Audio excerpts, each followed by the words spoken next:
Well, good afternoon. My name is Kendrick, and I am not involved in the Rock and Roll Hall of Fame Board of Directors, but Lou Little and I are available if you're looking for. Okay, please do that.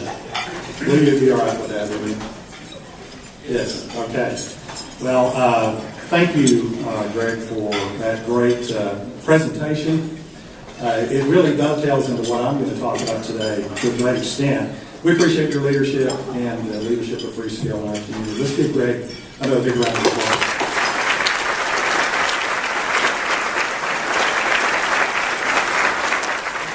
What did you think of that little video that we had there with drawing? And that's has anybody seen that before? Isn't that cool? Drew Sheverly did that over the weekend, but I also want to thank Drew because he just summarized my 12-minute speech in 3 minutes. So thank you for doing that, Drew. But welcome everyone here. It's been a great event so far.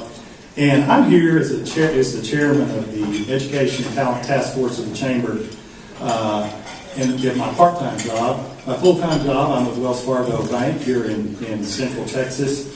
And it's my pleasure today to talk about what the Chamber's up to in partnership with you in this room in regard to education. Due to the financial investment of more than 300 companies, many of you are represented in this room, the Chamber's Economic Development Fund has been able to invest $1.5 million each year into targeted efforts to improve the percent of Central Texas with a post-secondary degree. This is the largest investment in K-12 education made by a Chamber of Commerce in the United States, because we understand the relationship between education and a prosperous economy and quality of life for all of us. So now I'm here today to grade our paper on the work of last year and give you a glimpse of what's ahead. The Chamber considers itself the region's steward of job creation, economic development, and community prosperity. According to multiple indices, Central Texas has been one of the top 5 regional markets in terms of job creation. This year, the Chamber has announced a record 41 corporate relocations to Central Texas, and we were the last into the global recession, and we were the first out, and we believe that's one of the reasons why. I believe the Chamber is doing great work in terms of economic development.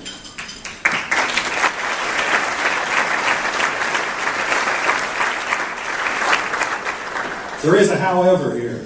However, a June 2013 report from the U.S. Bureau of Economic Analysis shows that Central Texas has only seen a 1.8% improvement in real per capita income in the last 2 years. I think we would all agree it's better than the national per capita income growth, but Central Texas starts with a per capita income in the $36,000 range, which is ranked 40th among the 50 top U.S. markets. So to improve the quality of life, we need to attract and expand the number of good-paying jobs in our community. We also have to accelerate our efforts to prepare many more Central Texans to graduate college and career ready and to complete the degrees and certifications to qualify for these good-paying jobs. So what are those good jobs? Due to rapid advances in information technology, the Chamber now has its clearest picture yet about what jobs are open right now. We know more about what experience, skills, and certifications these jobs do require, and we know how much they pay and how long they'll take to fill. As you can see on this chart, nearly 40% of the 37,000 open jobs in Central Texas right now are in the information technology, healthcare, or management field. Just about every single one of these careers requires some form of associate or technical degree, and these jobs average nearly $70,000 per year. As you saw from the brief video, in 2005, the Chamber and dozens of community partners launched a regional approach to increase higher education enrollment by 30%. By 2010, we had exceeded our goal, and we'd set a new goal: a 70% direct-to-college enrollment rate by 2015. To get us in line with the national average. That goal is for today's high school juniors. So how are we doing? Well, 84% of the Central Texas class of 2013 submitted a Texas Common College application. That's up 49% from the class of 08. And that's a whopping 71% in 5 years. So you may have to ask the question, why did this happen?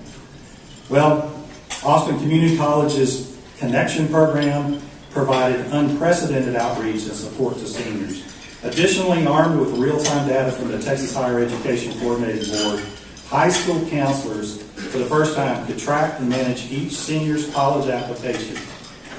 Counselors rolled up their sleeves, they worked one-on-one with students and their families, and had a record year. Good work, counselors. We appreciate all of your efforts.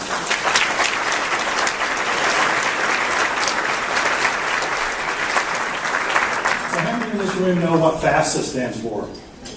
Wow, I am very impressed. For those of us who didn't know what FAFSA stood for, it's an acronym for the Free Application for Financial Student Aid. And through June of this year, 57% of the Central Texas class of 2013 had submitted the FAFSA, the first step in the financial aid process. This represents 100% improvement over the class of 2008, and it translates into $66 million more dollars in financial aid for Central Texas in the class of 2013 and the class of 06. So why did this happen? Each year the Chamber invests $150,000 to recruit and train 500 community volunteers, market timely FAFSA completion in English and Spanish language, and conduct 33 financial aid Saturdays in February and March. We support the FAFSA effort year-round, led by the St. Edward's University Financial Aid Director, Doris Constantine, Austin ISD Assistant Superintendent, Edmund Oropez, and Hayes Director of Counseling, Charlotte Winkleman, and dozens of educators working tirelessly day in and day out on behalf of our kids. While better, a 57% FAFSA submission rate is not good enough. So the question is, how will we improve going forward? Well, first, we're going to continue our existing marketing efforts. However, this spring, we are directly enlisting high school students to advocate to other high school students, a little peer-to-peer pressure here, and talking about the importance of early FAFSA submission. A few weeks ago, we had the privilege of providing a backstage tour of the Austin City Limits Festival for the 40 senior class presidents who helped us market FAFSA completion.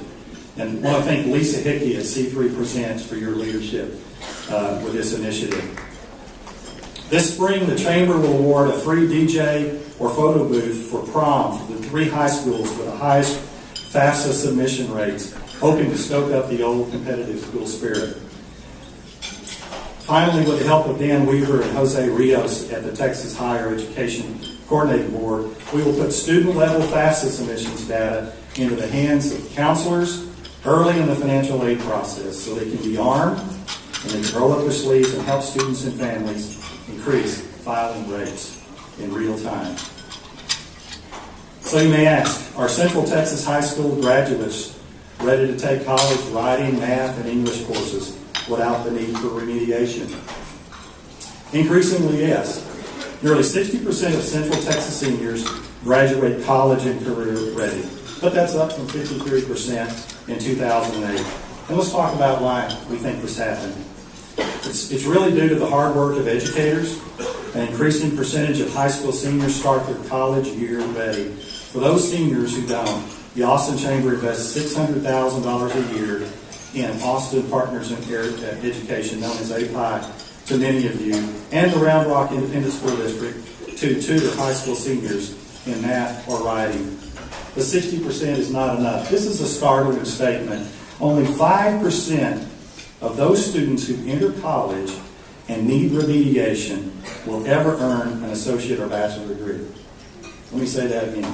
Only 5% of those who enter college and need remediation will ever earn an associate or bachelor degree.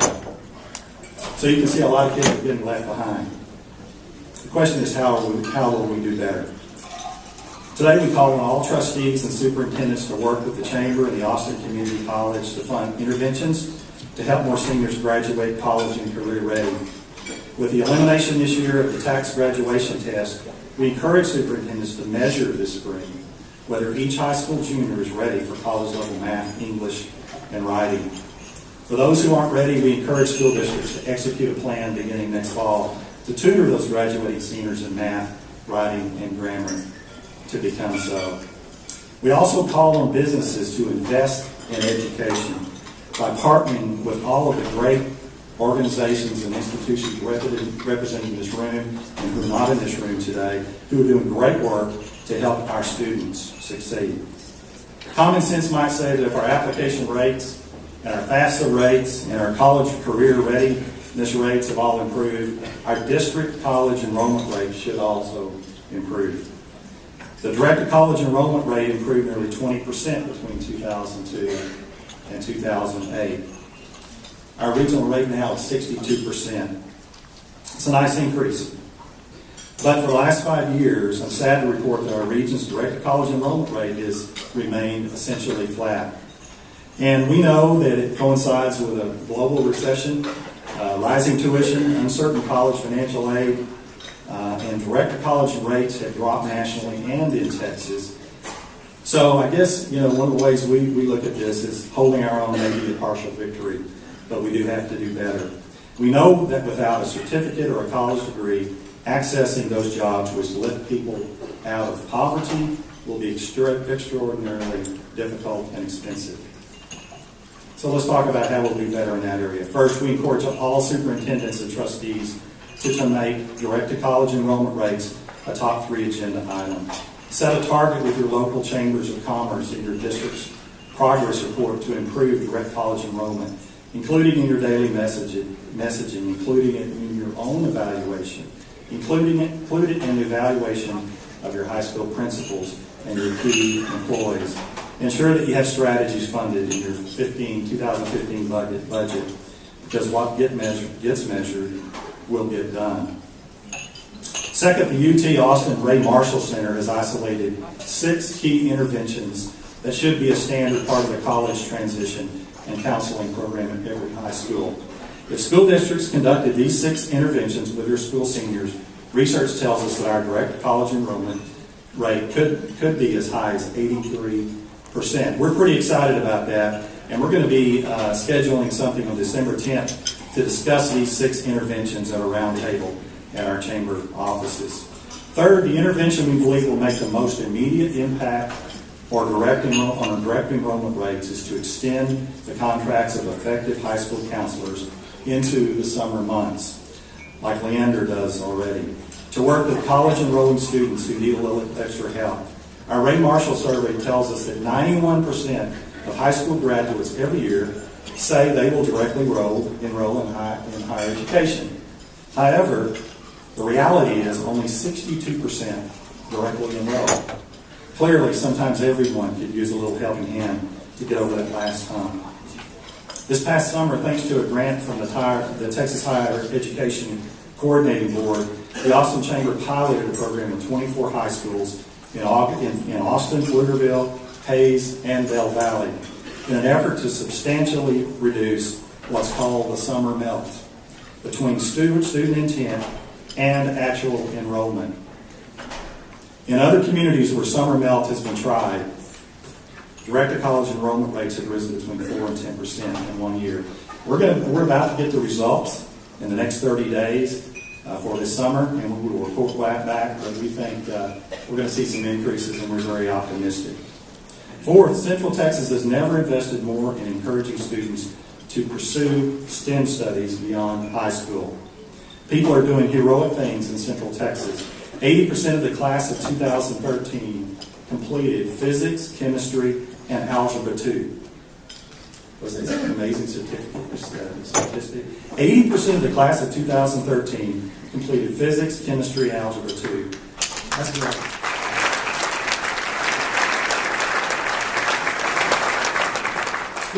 Skill Point Alliance has a STEM council, and unprecedented numbers of students are participating in science fairs, science and math charter schools, high school-based engineering courses, Lego leagues, and robotics competition. And as Greg pointed out earlier, we've got to do better. Every year since 2008, the Ray Marshall Center has asked seniors to select the one area which best represents what they plan to study beyond high school. And every year, the percent saying they will pursue an engineering, computer, and information science, natural science, and mathematics degree has not changed. Anybody want to take a guess what it is? It's 20%.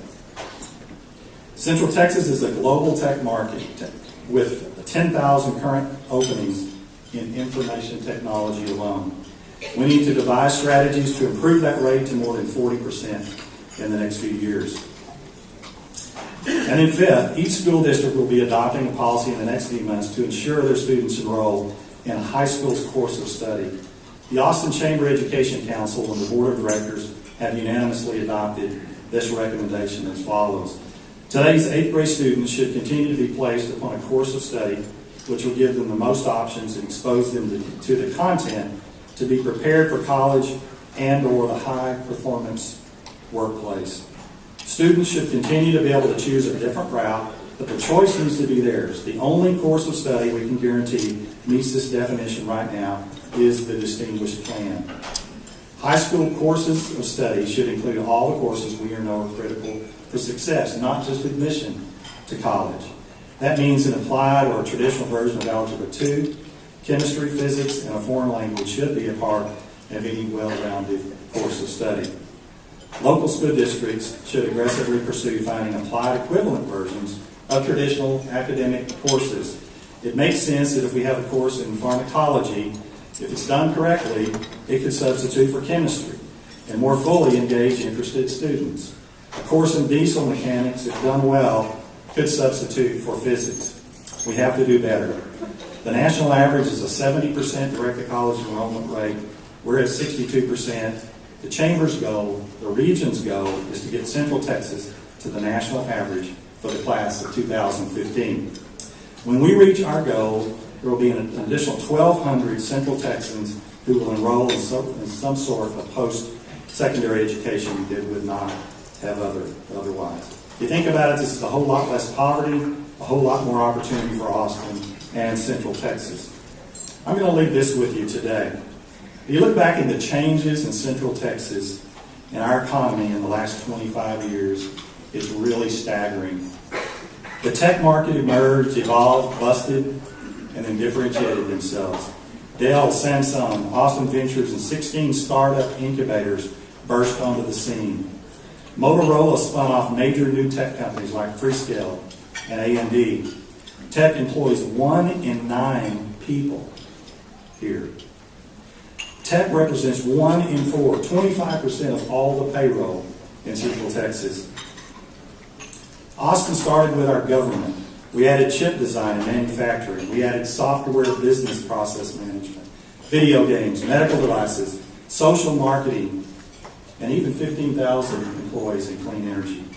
The Austin culture burst onto the global map. Whole Foods went international.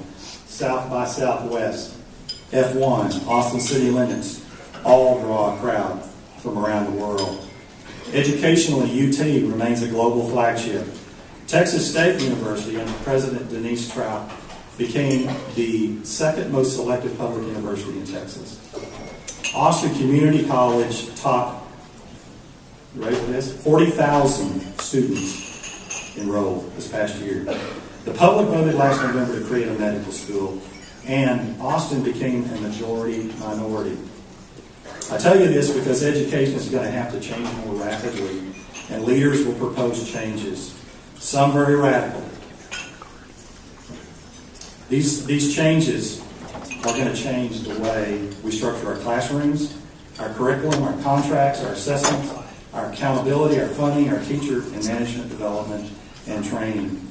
I know from my own corporate experience that rapid change engenders pushback. And we didn't have parents in our offices or decisions over who makes the cheerleading squad to contend with. How many can in this room can identify with that? So we know that change is harder in public education. Let me stress one thing here. This is the time for business leaders to get involved. In the days of sitting on the sideline and asking our educators to do the jobs all by themselves is over. We have to step in, get involved with our human capital, our financial capital, to make this success. I want to make it very clear that the Austin Chamber of Commerce is willing to support and stand with leaders who are willing to take calculated chances, experiment, fail, speed up decision-making, drive performance gains, and find outrageous success. And we want you and we need you to join us. Thank you very much.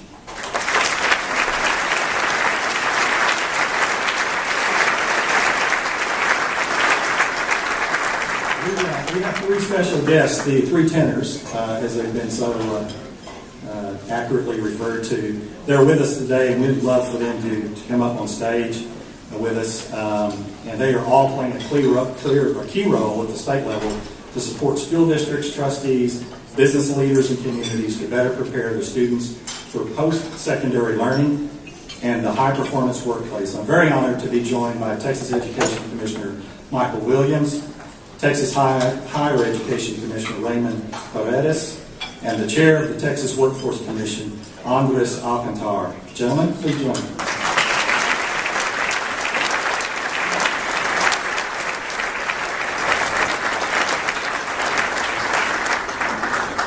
I would invite you all to have a few brief remarks.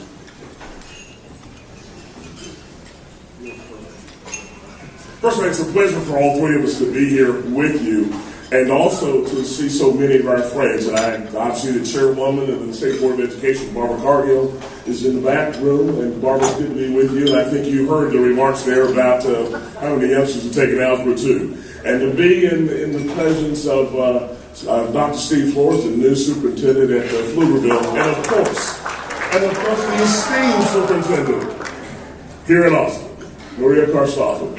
Maria, good to be with you. Thank you. Well, also, to some extent, I'm glad I can speak for all of us. I mean, we've been on a great journey in this state for the last 2 decades, a journey where the legislature said that we're going to teach every youngster in every classroom, in every school, in every district across this state. Said there was a body of knowledge that we want youngsters to be able to master. So when they shook the superintendent's hand on Saturday, they're prepared to go to work or to go to college or to serve their country in the military. And said that in that body of knowledge, the state was going to say that there was so many years in math and science and English language arts and social studies we wanted you to learn. In the legislature, we've now made a pivot. And from that pivot, we're giving greater flexibility and choice to moms and dads and grandmas and grandpas and children. And that is going to require a great deal of collaboration between the workforce, the business community, higher ed, and K through 12. And so I'm pleased to be with you because you've already gotten what has to get gotten in the future. That the business community and K-12 and post-secondary have got to work together to figure out what we want youngsters to learn, Greg, in this community to be prepared for the future. So I thank you for what you've done, and I thank you in advance for what you'll continue to do.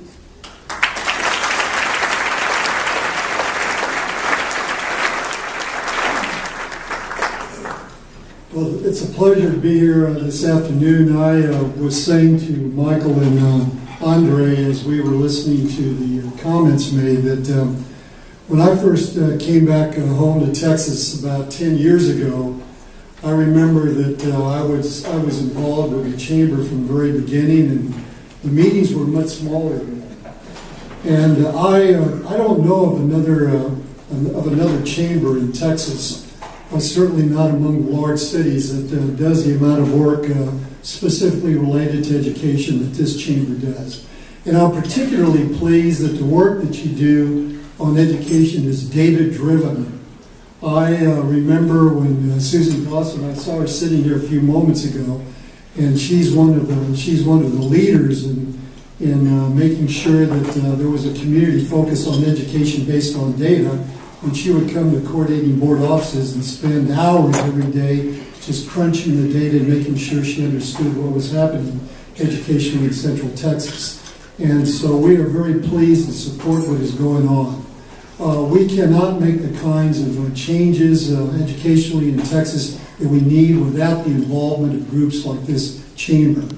We're all committed to the same principles. We want better in higher educational achievement for all of our children. House Bill 5 has provided different pathways. We have to make sure that students have the academic counseling and advising necessary to pick wisely among the different endorsements and pathways. We have to make certain that the universities continue to produce high-quality teachers for our schools. We have to make sure that those universities also provide professional development for in-service teachers to keep up with the latest developments in their disciplines. We have to make certain that students know where the jobs are. You've all heard about the mismatch that we have in higher education where students are majoring in fields where there are not as many jobs available as there are in others. We have to do a better job of counseling students about where the jobs are, and we have to make sure that they understand what the relative attractions are of the different jobs that are available to them. We will be working with the business community all over the state to provide more internships for students so they can experience what different careers are like while they're in school and make more thoughtful choices about what they're doing. You can tell from the fact that these three commissioners